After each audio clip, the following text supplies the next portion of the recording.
bien-aimé de notre Seigneur Jésus-Christ, béni soit l'Éternel Dieu des armées, le seul qui fait des prodiges, le seul qui fait des miracles, à lui la gloire. Il est assis dans les cieux, sur son trône, entouré des anges, entouré des chérubins, entouré des séraphins, l'alpha, l'oméga, l'omnipotent, l'omniscient, l'omniprésent, le créateur du ciel et de la terre. C'est lui qui est l'alpha, c'est lui qui est l'oméga. Il est le commencement de toutes choses, il est la fin de toutes choses. Béni soit son nom au plus haut des cieux. Amen. Nous voici à la loupe de la parole sur notre chaîne Alléluia Communauté TV. Et nous disons grand merci à tous nos internautes, tous les followers qui ne ménagent aucun effort pour toujours vous suivre dans le pire et dans le bon. L'Éternel Dieu, le Créateur du ciel et de la terre, vous bénisse abondamment.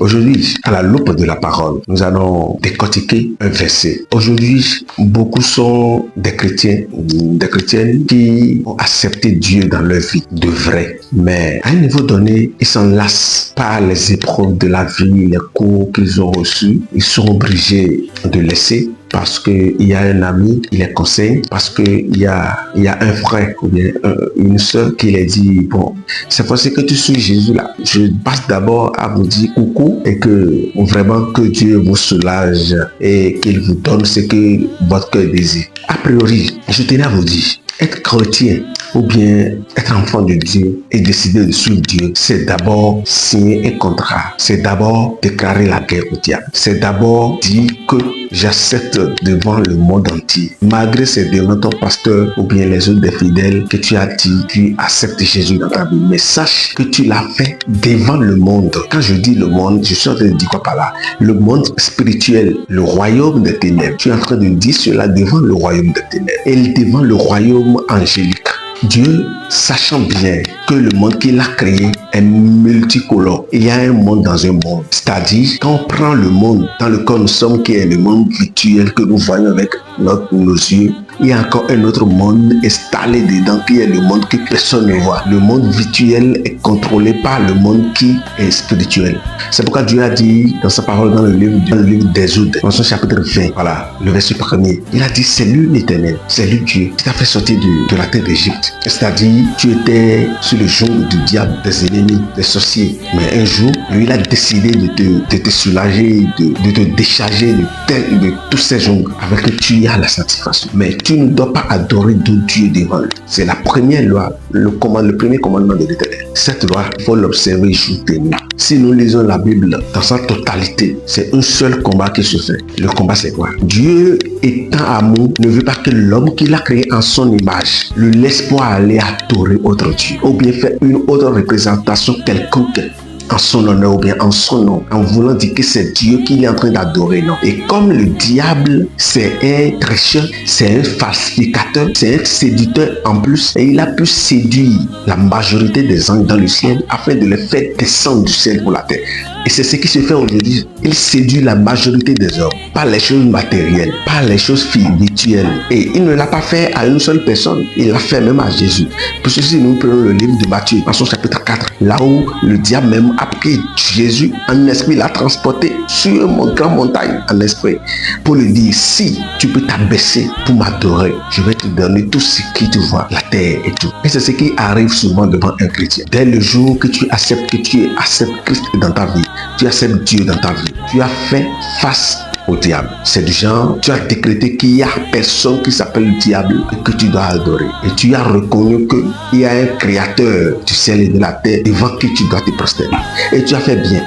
Mais derrière cela, il y a beaucoup de choses que tu dois savoir. Il y aura les tentations.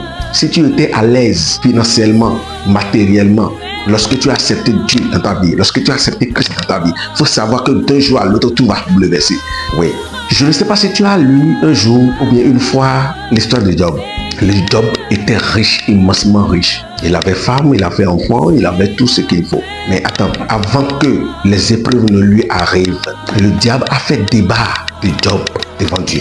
Il est parti devant Dieu pour se plaindre, pour dire, mais Père, tu sais que Job, que tu appelles le juste sur la terre, est-ce que tu sais que les bénédictions que tu lui as accordées là, la richesse que tu lui as accordée là, les enfants qu'il a là, la femme qu'il a là, c'est pourquoi il t'aime, c'est pourquoi il t'adore. Mais si tu peux me donner quelques temps pour que je le touche, Tu vas voir qu'il va te régner. C'est ce qui se passe aujourd'hui dans la vie de plusieurs chrétiens aujourd'hui.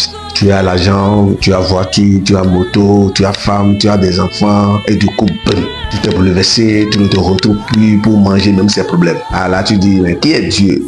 Il est où même jusqu'à ce que tout la marie?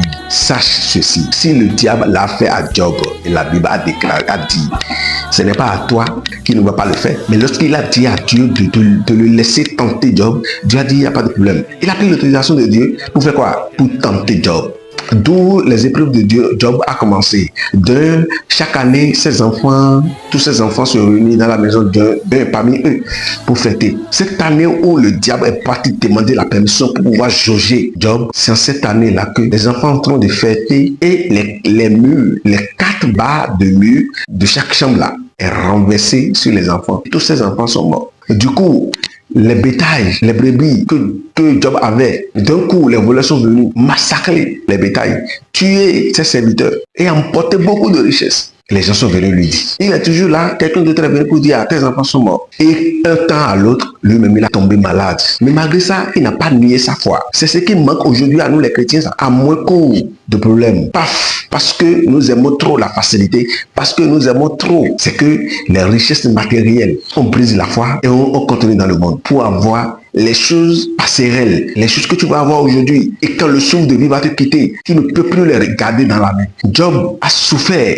jusqu'à ce que sa femme même lui dise, est-ce que tu ne vas pas nier Dieu là et mourir? Il a dit à sa femme, tu parles comme les femmes qui ne connaissent pas Dieu. C'est ainsi les choses qui se passent aujourd'hui. Et je tiens à te dire que toi, chrétien qui traverse un moment très difficile, je ne connais pas ta religion, n'importe quelle religion dans laquelle tu es, et tu reconnais qu'il y a un Dieu vivant que tu adores et tu n'as aucune autre chose dans le noir. Tu n'as aucun fétiche, aucun esprit démoniaque qui représente ton Dieu que tu adores dans le noir. Je te dis ceci, quoi qu'en soit ce que tu traverses, persiste, tu auras la victoire. Souvent, le diable part devant Dieu comme il a fait pour Job, pour certains parmi les chrétiens, pour voir si vraiment ils aiment Dieu. C'est pourquoi Jésus-Christ a dit dans le livre de Matthieu, ils ont demandé à Jésus, quelle est la plus grande loi?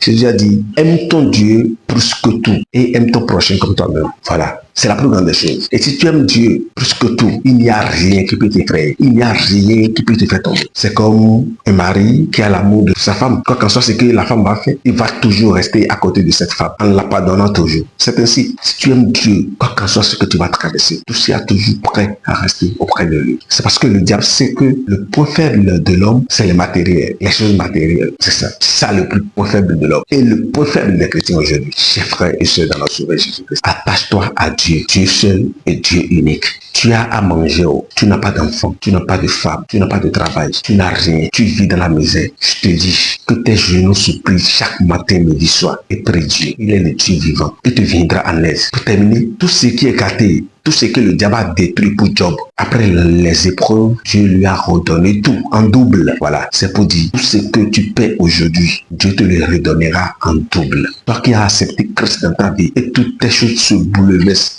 et tu as des problèmes passés par là, les dettes devant derrière, au nom du Christ, persiste et tout, il te le redonnera en double. Et la protection de Dieu demeure dans vos maisons. Et soyez toujours connectés à Alléluia Communauté TV pour n'en manquer de rien. Que Dieu vous protège. Amen.